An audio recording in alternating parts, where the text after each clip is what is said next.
changing the order, Charles. I'm going first. Oh, well, I will tell you, in addition to the excitement of hearing our choir, I was so beside myself this week I could hardly stand it. Because in Ashkelon, Israel, they found a pet cemetery for dogs.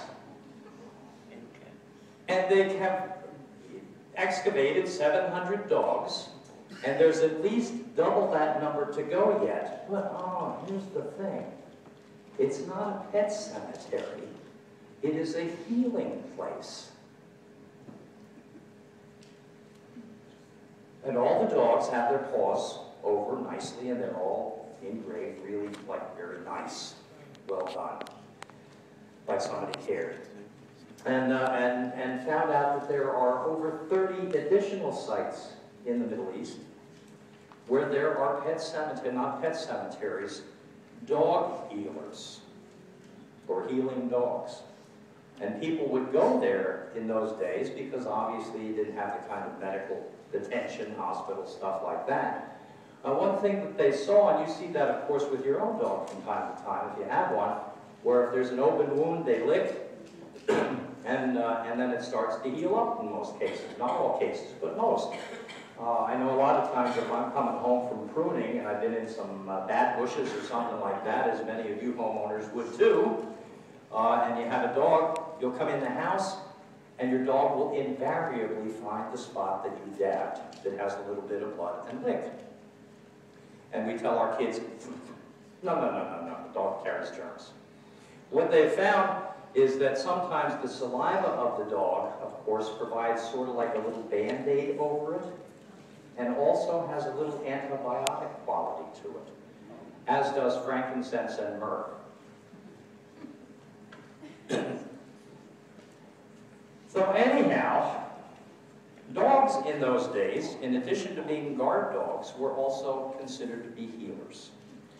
And many people, of course, would go to these sites for that very reason.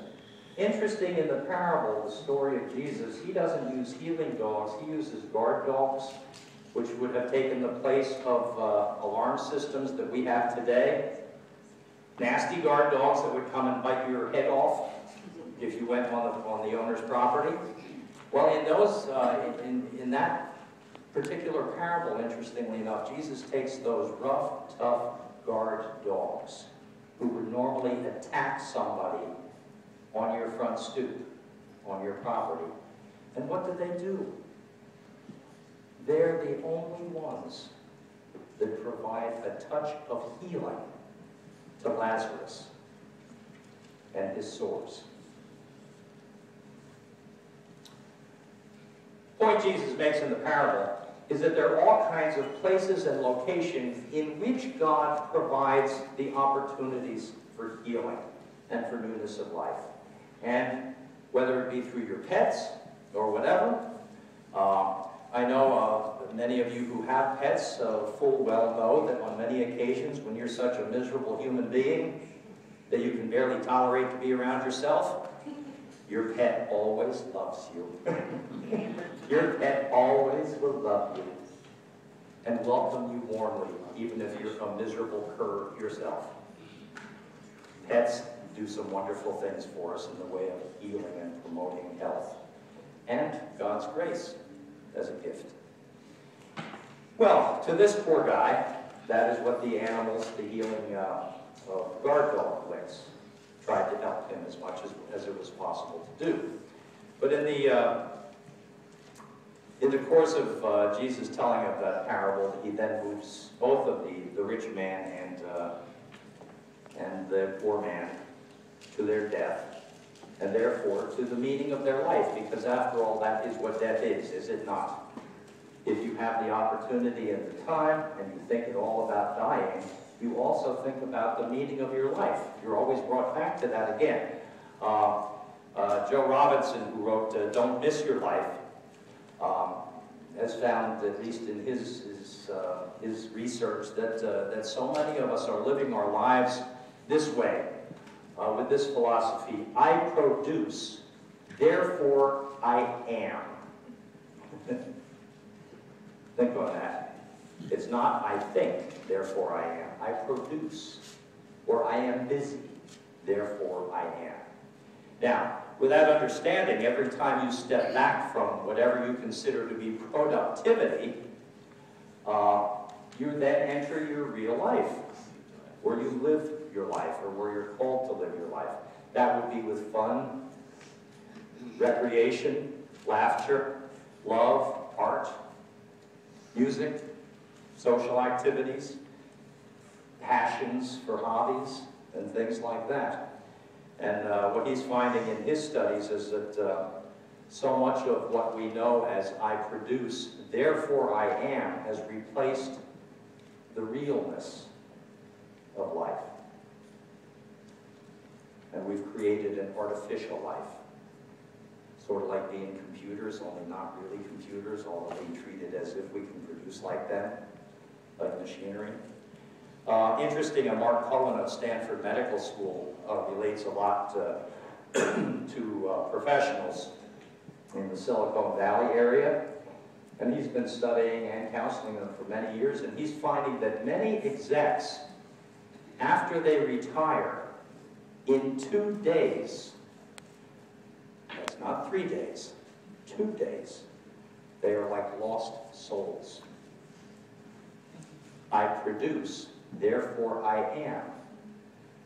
In 2 days, I have not produced. Therefore, I am, or I am not.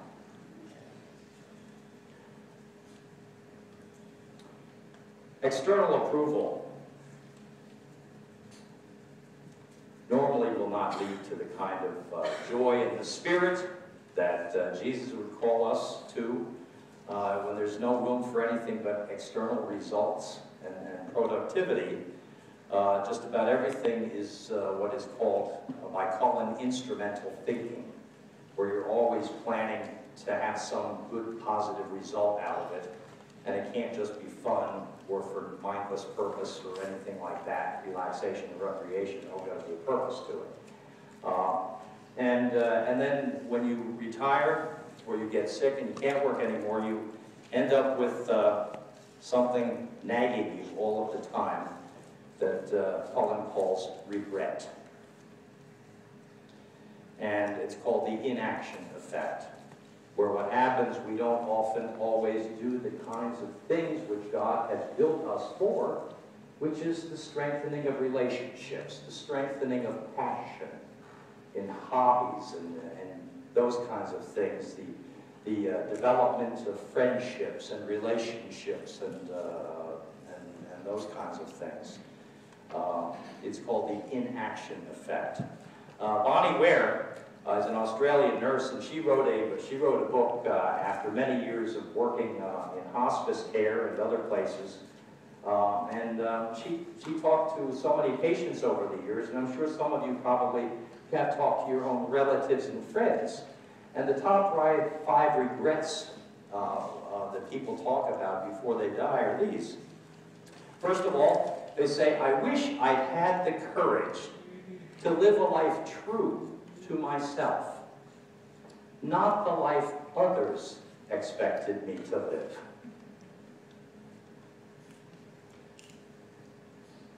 And from the time we're born, there are always expectations. But at some point, there's also always the necessity of a mature time in your life when you say, no, this is who I am. This is what I believe. This is how I shall live.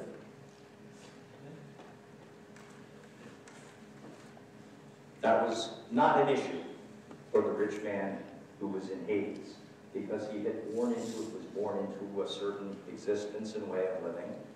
And so that was a non-issue for him. He just went about his life. Now, the second one is, I wish I hadn't worked so hard. As the saying goes, no one ever kicked themselves on their deathbeds for missing a day of work. I don't know the truth of that or not. I'm sure somewhere somebody probably has. But There are times that there are things that are more valuable that we can pay attention to than just working hard and being so busy that you can't catch your breath. Because when you're so busy, you don't have time to inculcate and work on your relationships. And you know, we all talk about how we don't have enough friends anymore. Yeah. That's because we all work so hard. I produce, therefore I am. And we don't have time for some of the other good gifts that God has given to us. The third thing she noted was, I wish I had stayed in touch with my friends. And I suspect that, you know, there are so many ways that we can stay connected these days, you know, through various kinds of social media. I actually, what did I do? I didn't tweet. I texted. Yeah, for the second time in my life this last week. Yeah, I was like, well, I can't say that, but I was very excited. And it was pretty neat. So I'm getting a new phone this next week, and I'm going to be not a tweeting fool, a texting fool. Yes, I will. Since so many of you, oh yeah, bone to pick real quick. So many of you text me, and when I call you because I don't text, you don't answer your stinking phone. Yeah, that. Oh, I gotta get with it. That's, okay, well you see now, we're establishing a relationship. You see how it goes? Because we have time now. They don't text that, they don't bother them anymore. Did you know that? Okay, so you don't bother with me because I don't text back. Well, you see, these are things you learn. That's why you gotta get with it. Okay, I'm trying, all right? This was a footnote, by the way, to what we're doing. Yeah, but you get the idea, you know, of having relationships and working with them and developing those so that you can have yourself working through the stages of friendship, which begin just simply with eyeball, and then you work through acquaintance, you work through issues of trust, and the trust happens, and then it gets broken, and you take a few steps back, and then you do it again some more, till you maybe develop a kind of affection and care, and then the trust gets broken, and you back up again and start. You're always in terms of forgiveness and reconciliation and new life in every relationship you've ever had and ever will have. That's why Jesus talks so much about it. But in this particular parable that Jesus taught, that was one of the broken places in the rich guy's life.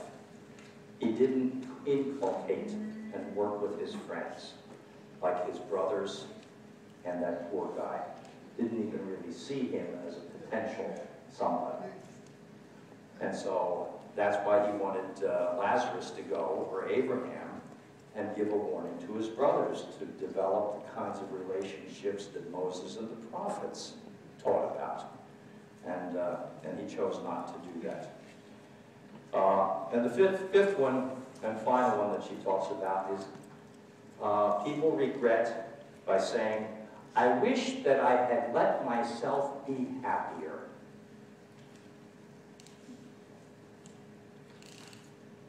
See, none of you are smiling.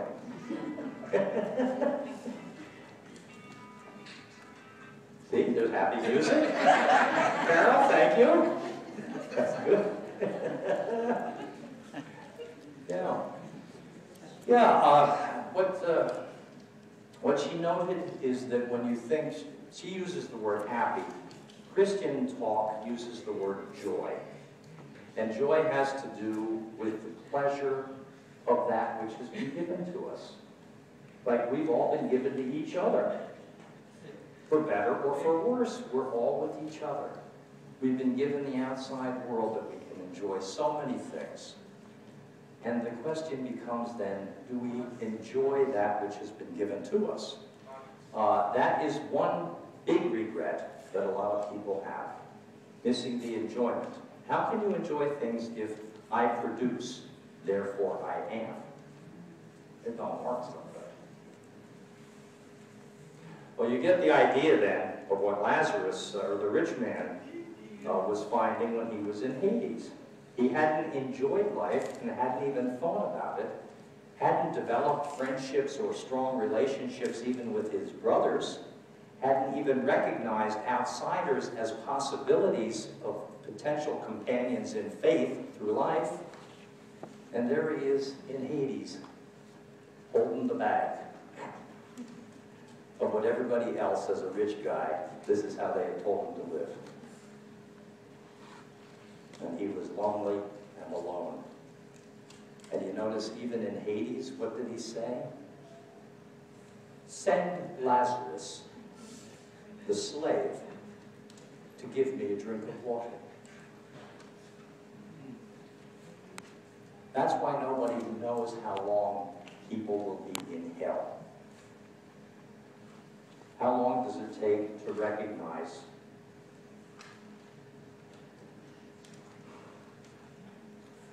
what a mess we've been? And how many times we've dissed other people? And how many times we have done evil things, and if not evil, then unhelpful, unhealthy things. There's a time limit to hell, Hades, and it depends entirely on our being willing to come to terms through forgiveness, reconciliation, and restoration with God and then with our neighbors as to how long we're going to be visiting there. But the promise that God makes is yes, you have already been saved, you're already loved, you already are surrounded by people who are potential friends and potential companions in the faith, you already have meaning and purpose in your life, which goes beyond your job. It may include your job, but it is not your job. And you already have been offered happiness. All you gotta do is look around. Next time you go home, and if you have a pet, just remember, whether your pet's a lizard, a cat, a dog, a fish, it will be happy to see you. Even if you're miserable, it'll be glad to see you. A tip-off to the grace of God in you and for you. Amen. Amen.